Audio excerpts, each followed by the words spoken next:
Welcome back, beautiful YouTube people. This CG125 custom is going to be our next, or one of our next projects.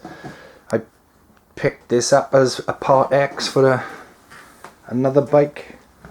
It looks it's a really nice bike actually. It's a really nice cafe racer job done on it, but it hasn't been started for 3 or 4 years. So I just want to get it running, starting properly. I'm going to put an MOT on it then, and then we are going to sell it on and get it out of the way so I can do some other stuff.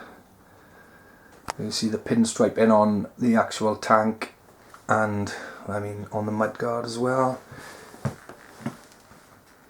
It's actually a really nice job, to be honest with you, and it looks nice. And these CG125 motors go forever as well, so it's a nice little run around bike actually. So what we need to do, I bought a new battery for it. So the battery is located on this one.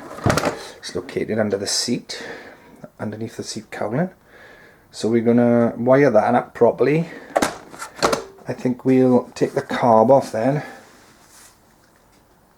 and clean the carb out, and then I need to sort some wiring out. It needs a front brake light on it.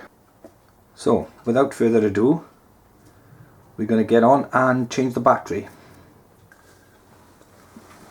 So before we start on with our spanner in, please remember to like the video if you like it. Comment below if you like it or don't like it, want to see something else on this engine, and if you haven't already, please subscribe, because it really does help out the channel, and you'll get notifications then when a new video goes live. So there we are. It's a win-win situation. The first thing we're going to tackle is this new battery underneath this seat cowl. Around here we just say cowl, see, but I know it's cowl. Okay, so I've taken the bolts off. This is held on just with the bolts underneath. Can you see? The seat's taken off, it's just held on with nuts. I've already taken those off. They go through the holes. There, and there. And then it's just bolted on, so easy to take off. There we are. As you can see, it's a really nice job. I don't know who the original builder was, but they did a good job of a lot of things on the bike. Let's put that over here safe. So then we've got our battery tucked away underneath this seat cowling. This battery now is the new battery, and this is the old one. Now this is my only problem, or this is one of the problems, my problems with this bike, is that in the past they've cut off the bullet connectors that the battery comes with, and they fitted different connectors onto it. If you were stuck somewhere on the side of the road and went and bought a new battery, then you would really want to put this new battery on and be able to plug it straight in.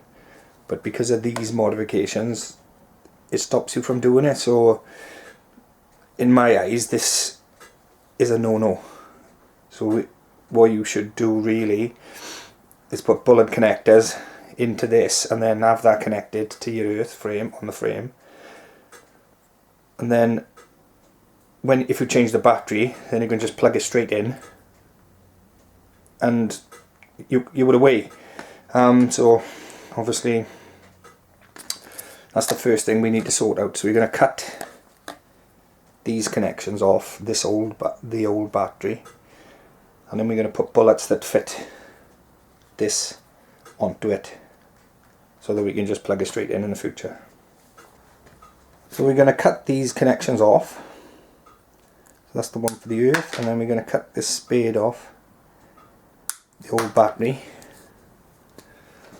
so we can connect those to our new one.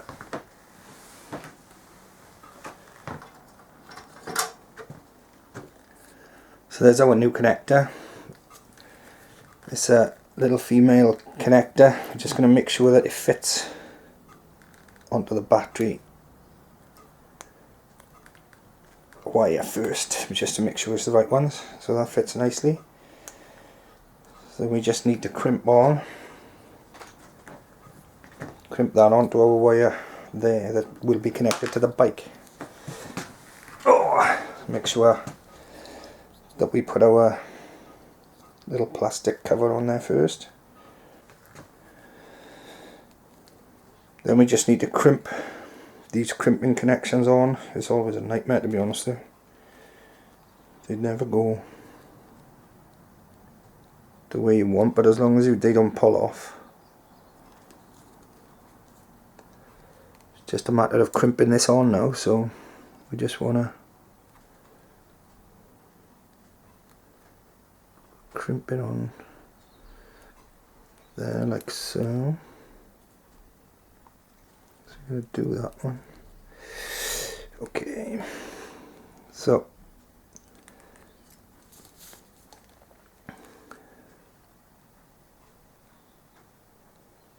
we're just going to find the right one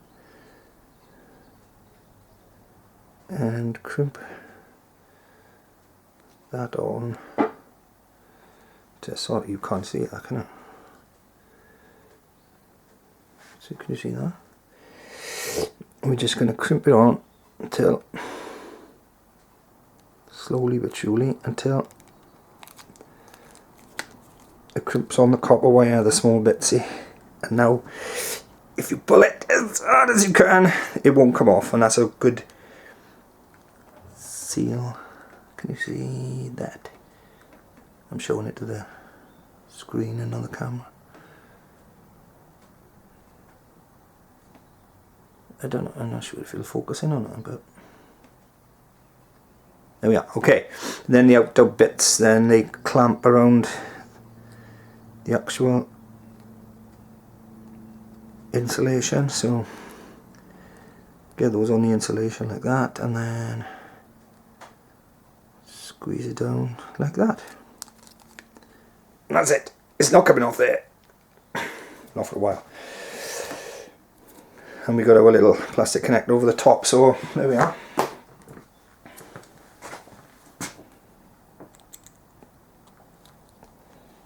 That's our one connection done.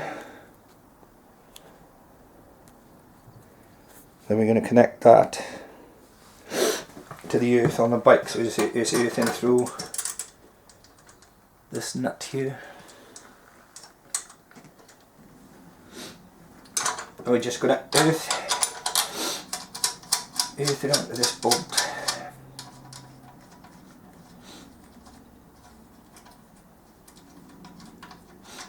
That earths it to the frame.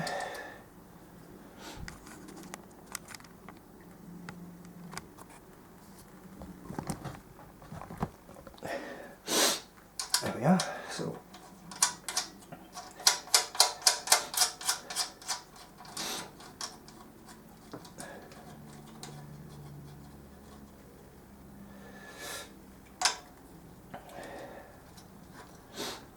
make sure everything's tucked away, and then we can earth that to the frame there. I'm going to test. I'll tidy that in a minute. Right, so what this means now, if you want to change the battery in the future, you can put a new battery in, connect it straight up, and off you go. It's so much easier.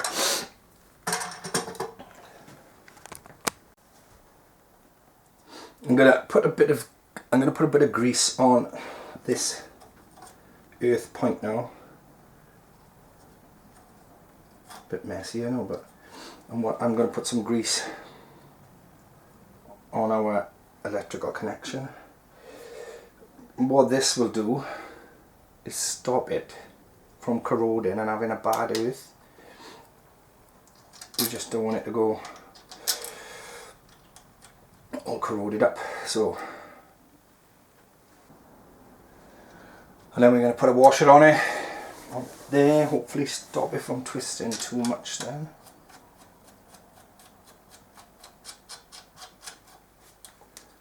There we are, so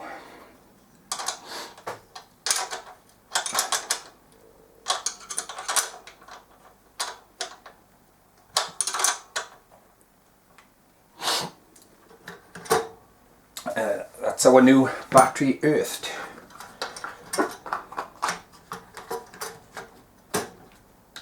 And there we are, that fits snugly in there.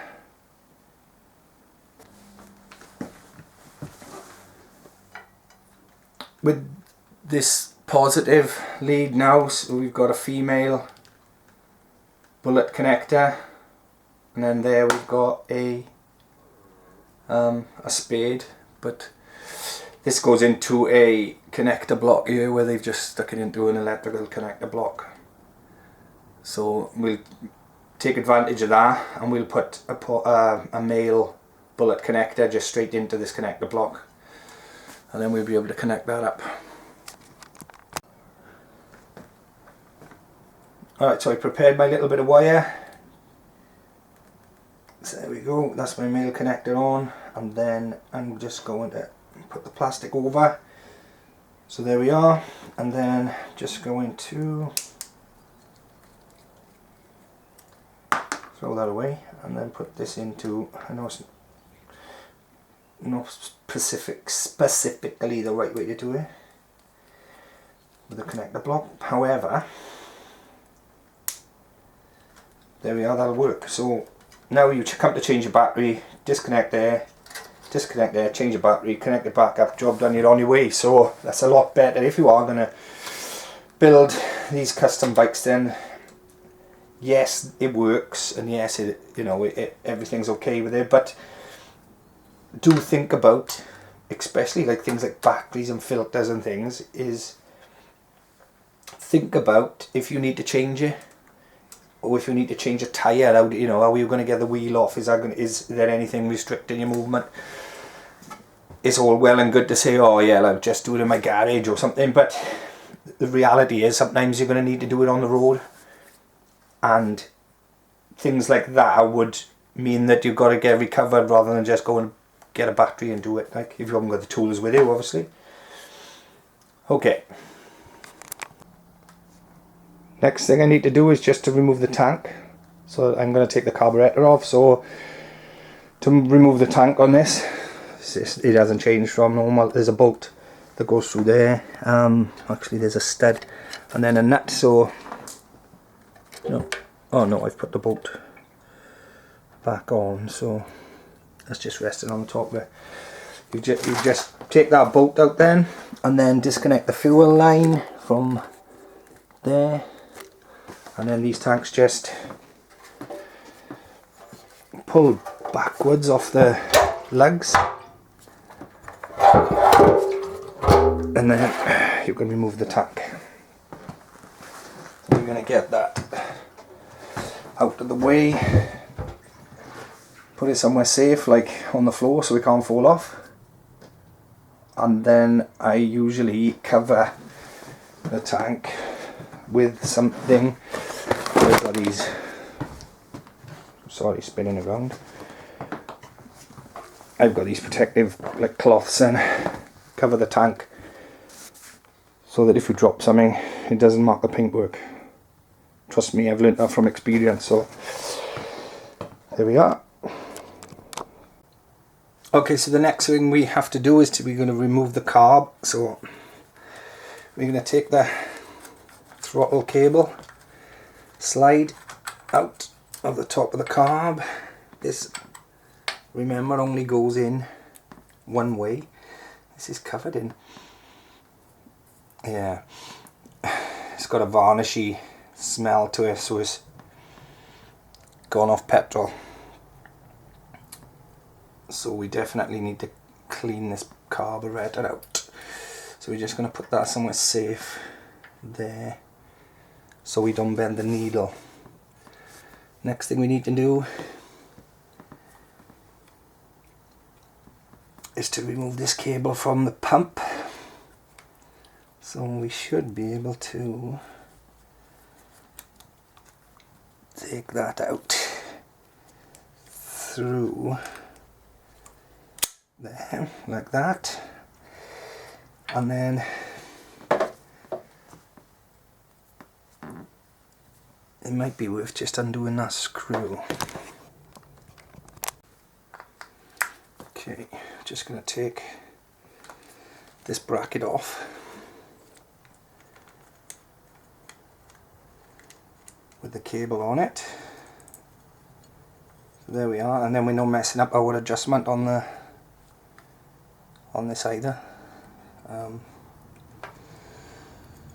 you're just going to lift that up and put that out of the way, and then we're going to put the screw back in where it came from so we don't lose it.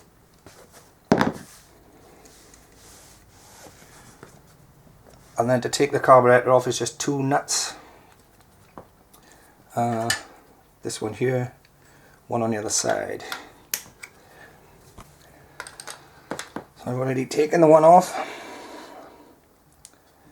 on the other side, so we're just gonna spin this off.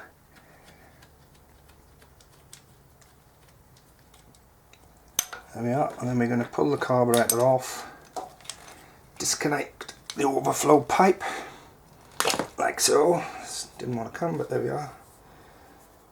And then remove the pipe from the bottom as well, so you don't need that at the moment. Just remember where it goes. And there we are. I can smell on this carburetor now. It smells like varnish. So it's just where the petrol has been sat in there for a long time. All the good stuff evaporates out of the petrol, and it just leaves a sticky mess and smells of varnish. I'm hoping that this is not going to be too bad, just needs a swill out and not actually caked. But okay, we'll take the bottom off now.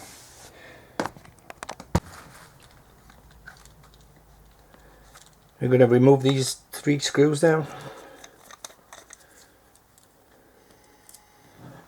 That's 1.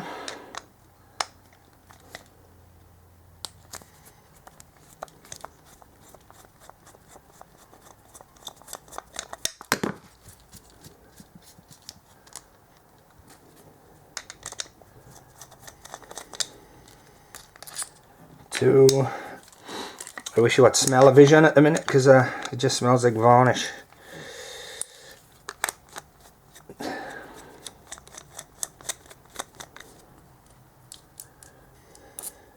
And that's the 3rd one.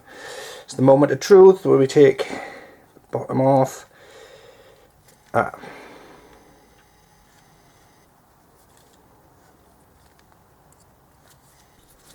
Okay, so I just grabbed it and pulled it open, and it is in a bit of a mess.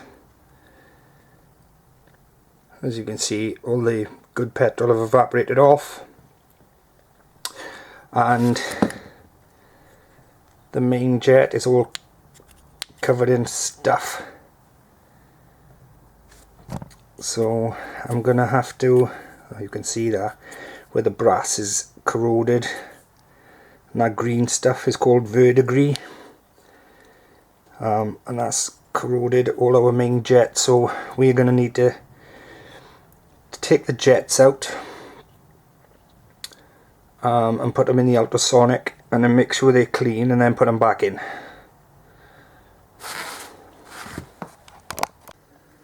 Remove these jets. We're just gonna take them out with the screwdriver, the first main jet with the screwdriver.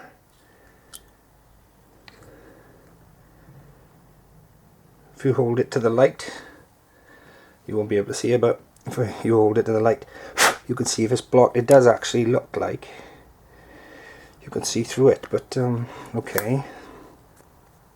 Then we need to take this idle jet out. So we're going to remove that.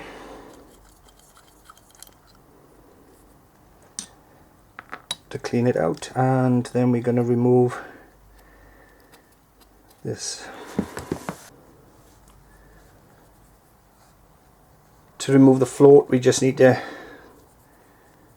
remove the pin in there.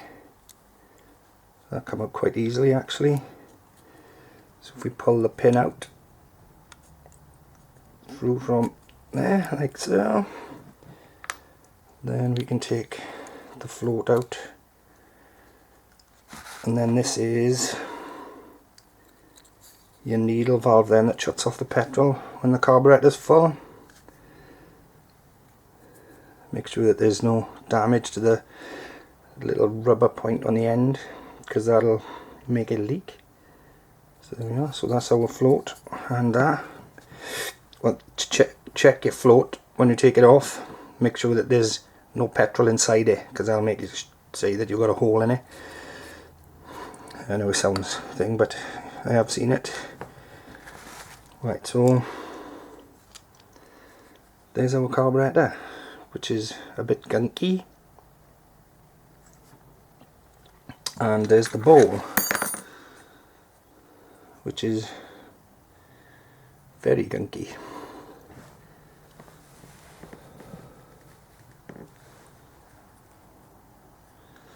So what I'll do now is I'll clean this all out. It's not too bad actually. I know it's green, but I'll get some brake cleaner on this. One thing I'll say, and a word of warning is, I never use carb cleaner. And the reason I never use carb cleaner is, if you use carb cleaner and there's a rubber O-ring there, there's the old rubber here, there's a rubber diaphragm down in there, and there's like a rubber O-ring on your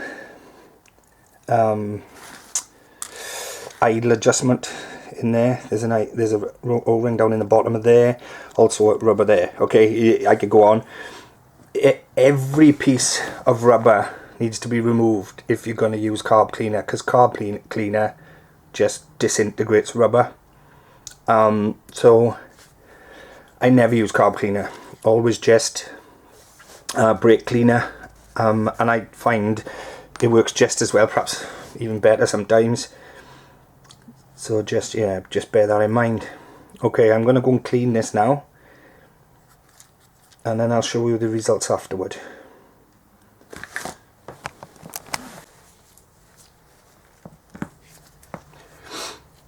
When you want to clean these idle jets out, whatever jets, I find it easier to use, or I find it works well, are these copper flex, the internal. The good thing about this copper is that it's softer than the brass, so you're not going to, if you push it through, you're not going to damage the brass with it. So what I like to do is I just can you see that? I just got one strand of the copper. I don't even know if I was picking up, but okay. So what I like to do is I just get the one strand and push it all the way through.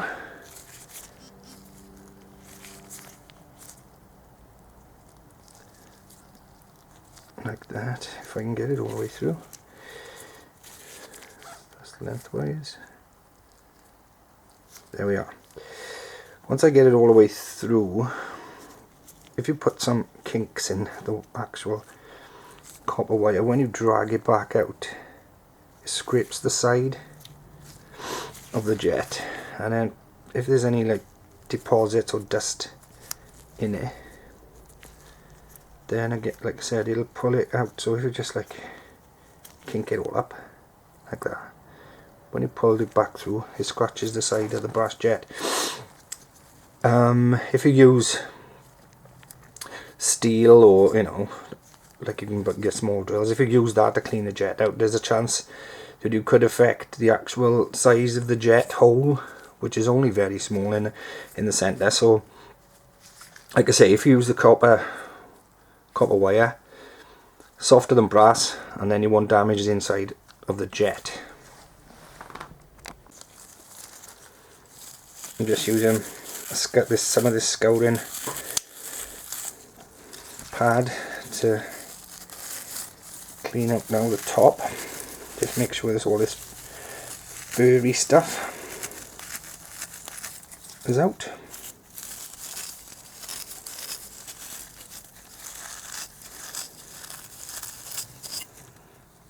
You can see that's a lot better. Okay, we're just going to give it a blast with the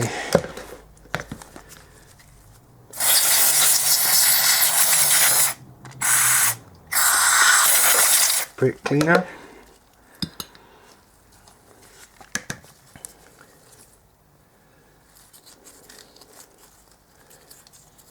That's quite nice in there now.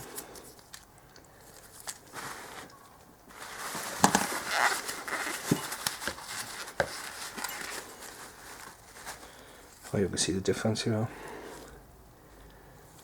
That's that. So we're going to put the jets back in. As you can see, I've cleaned the jets up as well. That one and that one.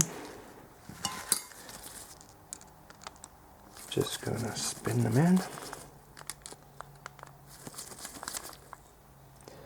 Be careful when you're tightening up these jets because they are brass and they will snap.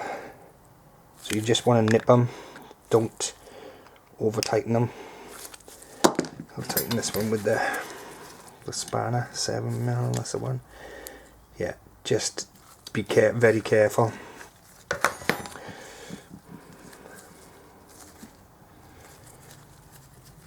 So to put the float back in, we just need to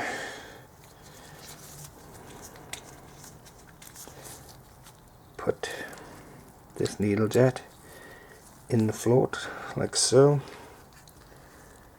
and then we're gonna, let me see if I can get my hands out of the way. Yeah, needle jets in the float. Was start again. Needle jet, slide it into the float like that, and then put the needle jet down in the hole like that, and put the float between the two posts, and then we're going to put our pin back in. There we are. It doesn't matter that it's not tight in there because those two posts sit between the two cutouts on this, see the two side bits, and that stops the pin from going to side to side and coming out. You can see now how clean the bottom is.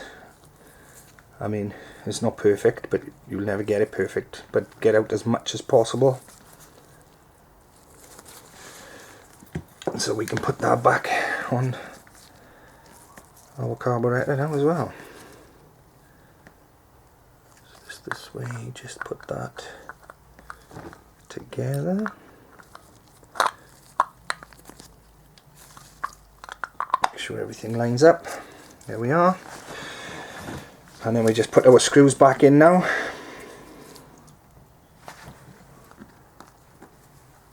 And it's ready to go back on the bike.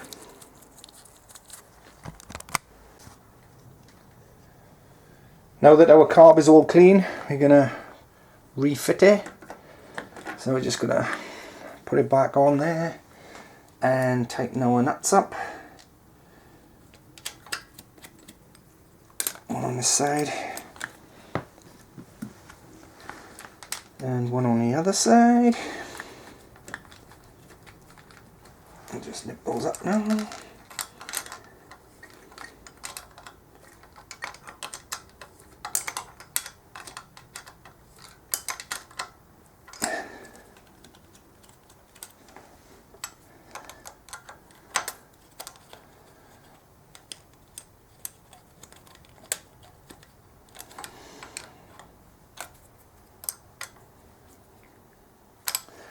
There we are, that's our carb fitted. we're going to fit our slide. So it goes in, it'll only go in, well, I say it'll only go in one way. It goes in with the chamfer at the back, and then this is our idle screw. Yeah. It needs to be in the groove and go down. If you turn it like that, it won't go any further. So you need to turn it so that it fits in properly. There we are. And then we need to tighten this up if we can get it on square. Put the cable on it. There we are. Lovely job. So we are going to nip that down by hand, and that's all we need. And then we're going to put our accelerator pump cable back on. So we just need to get the cable in first. Drop that up my hand. Okay. Accelerator pump cable.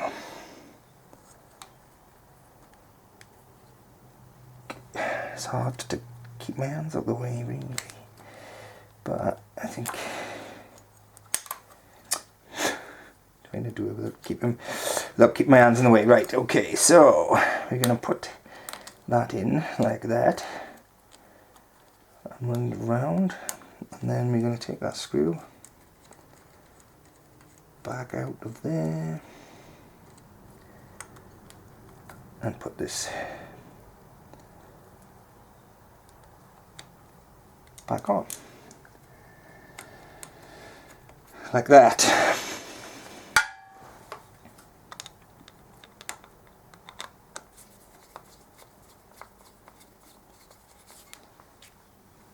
There we are, our carb's back on. We've got our pipe there that goes onto the bottom like that. For the bowl overflow. Well, that clip doesn't fit very well, but okay, that was on there. And then we got another pipe then the other side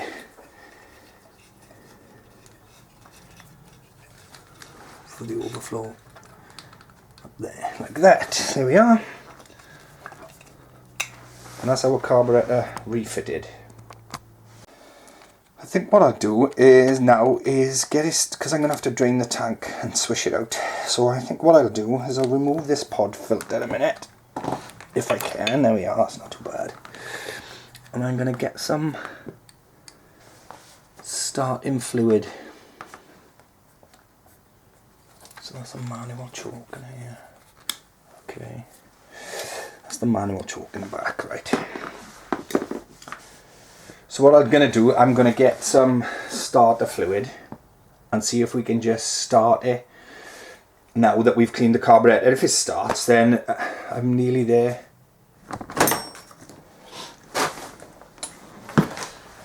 Okay, the key is on.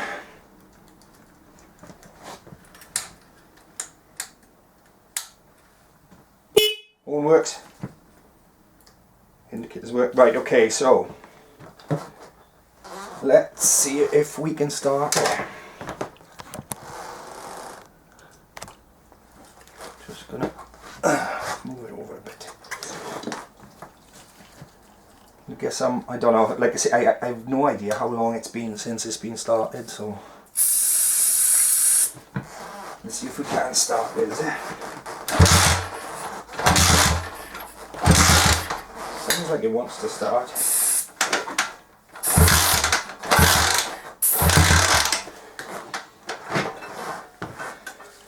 I don't know whether it's best put petrol in there or something. Try again.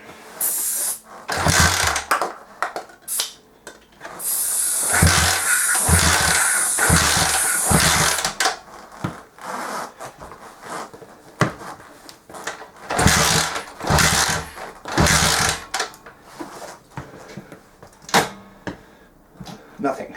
Okay. So let's check if we have a spark.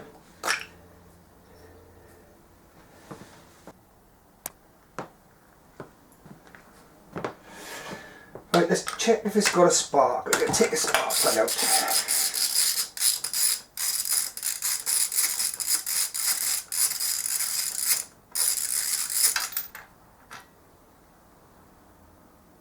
It's very sooty.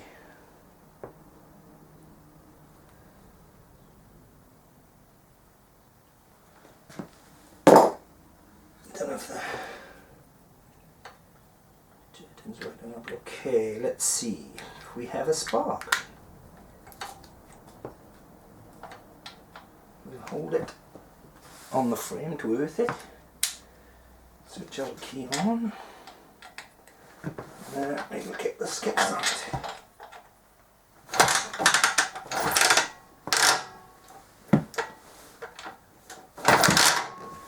Come on. Yeah, it's difficult, isn't it, to do it. I'm trying to do it with my hand.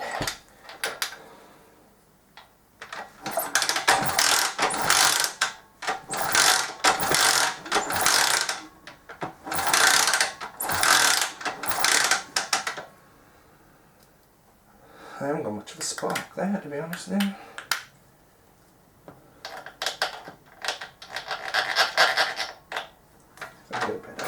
Oh, there we are. So yes, it is a good spark.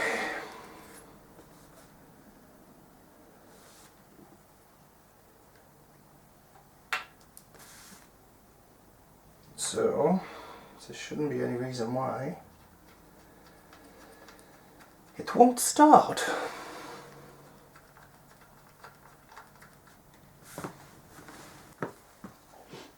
Right, what we'll try and do now is I'll put some fuel directly into our carb. Trying to find the best way to do it. I think probably if I take that pipe off there and put it straight in. Let's have a look, see if we can fill it up, is it?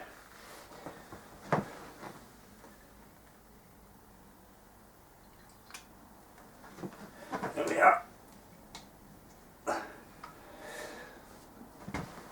It's a handy little gadget. It's a carb syringe. If you've got kids, you'll know what it is. But it's handy for lots of different things. Not least, putting fuel in your carburetor. There we are. Let's see if we can fill our carb up.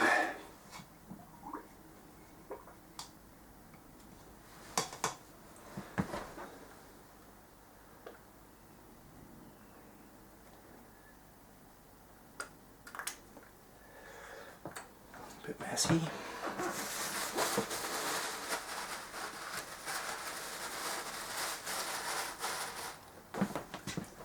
But it's okay.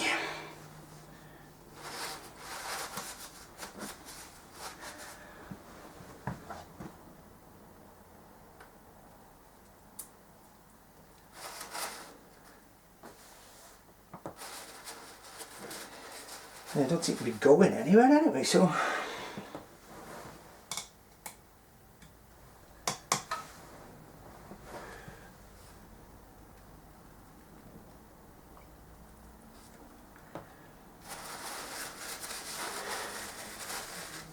let's see if we can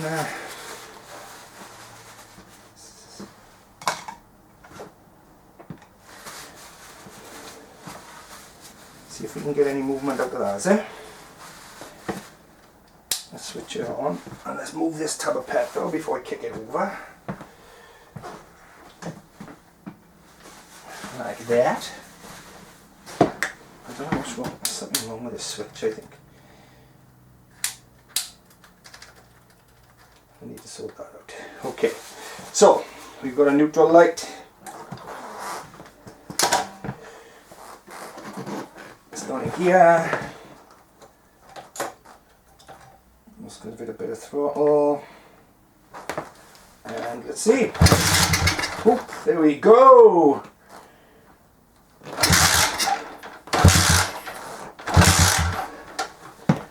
Let's see if we can give it some choke, maybe.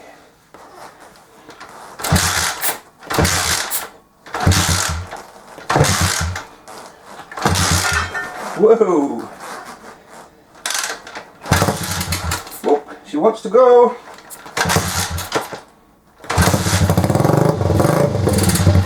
Hey!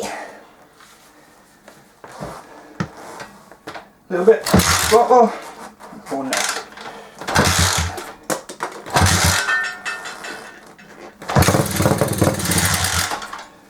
Whoop.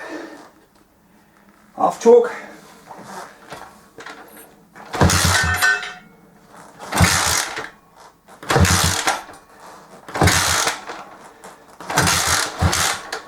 No? Okay. Let's put a little more fuel in, is it?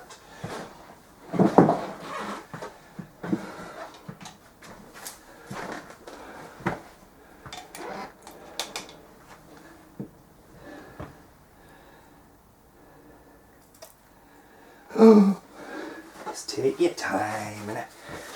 Take your time. There's no rush.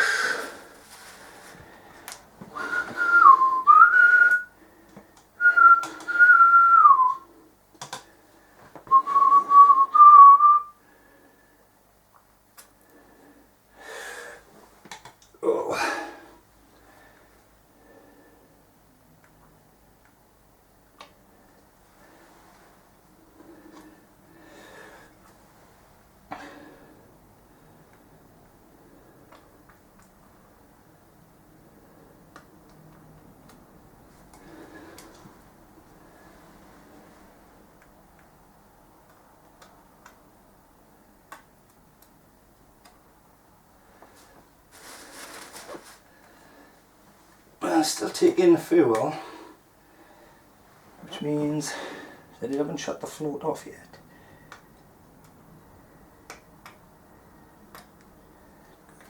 Because if the float had shut off, it'd be full up to you, and it's not, so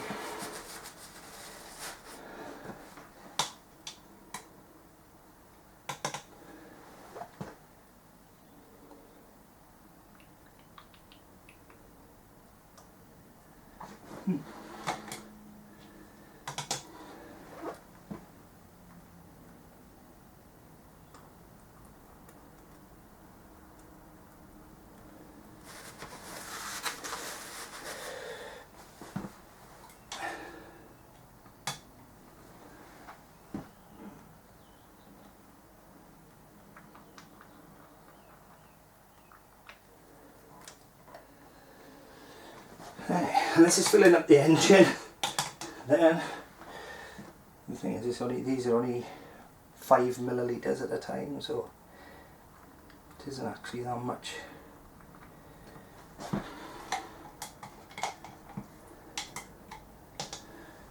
Let's keep going on with it.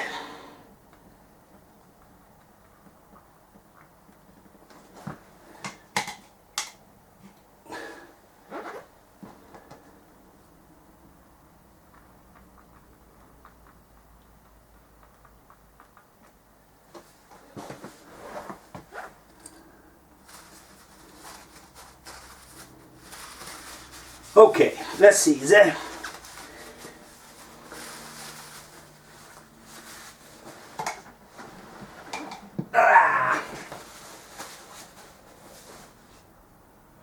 Cross your fingers, toes, eyes. What do you think?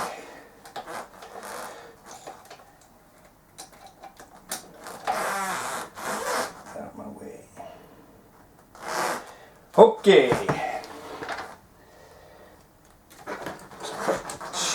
Choke off.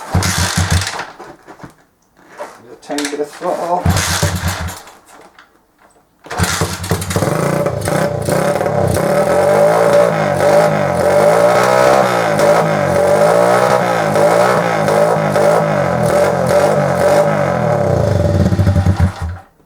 There we are, job done. Just obviously not enough fuel in it, but there we are. She's all running now, so I'm happy with that. Just a little bit of tinkering here and there, and then I'm going to get this on the market. Thank you very much for watching. Thumbs up.